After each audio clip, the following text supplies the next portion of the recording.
તો દર્શક મિત્રો, જ્યારે ઋતુ બદલાય છે અને શરદી ઉધરસ જેવી સામાન્ય સમસ્યાઓ થાય છે, તો તમે આવી પ્રકારના પીણા, આવા પ્રકારની હર્બલ ટી અજમાવી શકો. નમસ્કાર દર્શક મિત્રો, ખબર છે .com પરથી હું દ્રષ્ટિ નાયક આપ સૌનું સ્વાગત કરું છું. મિત્રો, જેમ ઋતુ બદલાય, સિઝન બદલાય એટલે શરદી, ખાંસી આવા રોગ થવાનું શરૂ થઈ જાય. ઘણા બધા લોકોને ઇન્ફેક્શન પણ થવા માંડે છે. હવે જો ઇન્ફેક્શનથી બચવું હોય તો ઘણા બધા લોકો એક પ્રકારની હર્બલ ટી પીવાનું પણ શરૂ કરી દે છે. તો શિયાળાની અંદર શરદી ઉધરસ એક સામાન્ય સમસ્યા છે. ઘણીવાર માથામાં દુખાવો પણ થાય છે, થાક લાગે છે. તો હવે લોકો ફ્રેશ થવા માટે શું કરશે? ચા પીવાનું પસંદ કરશે. પરંતુ એવું કહેવાય છે કે આપણા દેશમાં ચા માત્ર પીણું નથી, પરંતુ ભારતીય સંસ્કૃતિનો એક હિસ્સો છે. હવે ઘણીવાર લોકો હર્બલ ટી પણ પીતા હોય છે. જો તમે કેટલીક ખાસ હર્બલ ટી નિયમિતપણે પીઓ છો તો આવી સમસ્યા તમારે શરીરમાંથી દૂર થઈ જશે. ચલો જાણીએ કે એવા કયા પ્રકારના પીણા હોઈ શકે. સૌથી પહેલા વાત કરીએ આદુની ચા વિશે. મિત્રો, આદુમાં બળતરા વિરોધી અને એન્ટીબેક્ટેરિયલ ગુણો છે, જે તમારી શરદી અને ઉધરસના લક્ષણોને ઘટાડશે. આદુની ચા બનાવવા માટે તમારે 1 કપ પાણીમાં આદુનો એક ટુકડો ઉમેરી 5 મિનિટ સુધી ઉકાળવાનું છે. હવે એમાં ગોળ અથવા ઈચ્છો તો મધ એડ કરી ચાની પત્તી નાખી દો.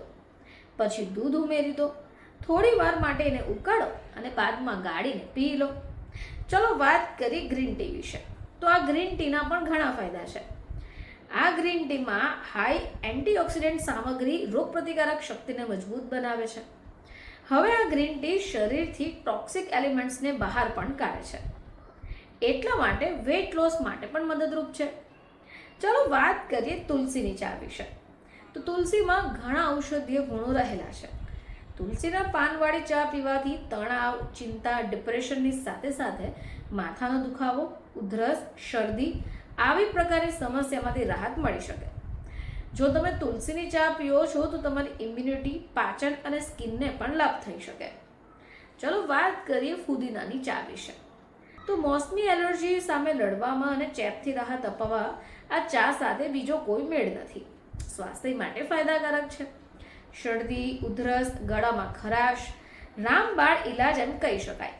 હવે જો તમે આ ચા પીઓ છો તો તમારા બંધ નાક ખોલવામાં પણ તમને મદદ મળે છે. ચલો વાત કરીએ લવિંગ અને મરીની ચા.